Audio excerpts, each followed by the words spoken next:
The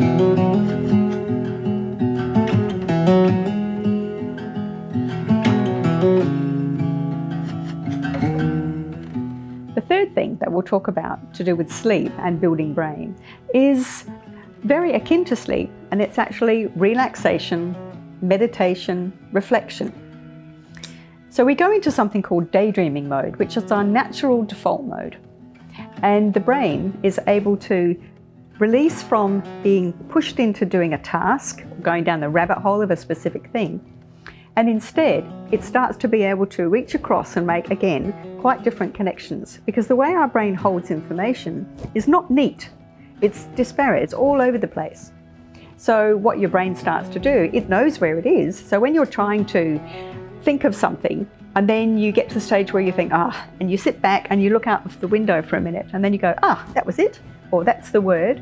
That's because you've stopped forcing your brain into one place and you let it then go and collect and combine things into what you need. So that's called abstraction. And it's where we're allowed to go into that different, more complex mode of thinking and reflecting. And one of the lovely things about looking up and looking out is that we get bigger ideas. We get a different kind of way of looking at the world. And we also look in more. So reflection is very powerful in terms of having that peace to be able to get in touch with yourself. And I've been quite interested, talking to quite a lot of technology people, that they aren't so comfortable with not getting distracted with phones. Because one thing that happens with your phone is that is not relaxing you, that is distracting you. And distraction stops abstraction. So all that lovely work that your brain's doing just goes out, it just stops. So for deep thinking and for creative concepts and new insights, then what you need to do is reflect. You need to do the meditation, you need to do the daydreaming, you need to lie on the lawn and look at the clouds, and you will get a very different way of thinking about the world, but you'll also be more creative. So apart from the fact that we know that screens basically kill abstraction, what happens when we meditate?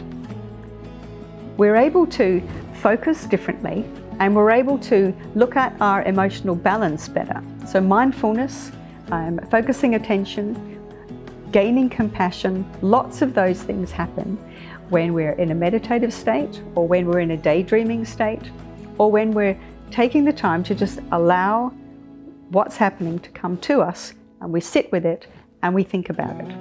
So if you can't sleep, it's really good for us to still close your eyes, which again shuts out a lot of the information that's coming at you, up to 60% through our eyes, and just allow your brain to change the way that you look at the world and the way that you feel in the world and the way that you connect to it. And it's a very powerful thing to do. And even if you're lying there awake at night, as long as you're reflecting or just relaxing, then quite a few of these benefits are still happening, so don't worry.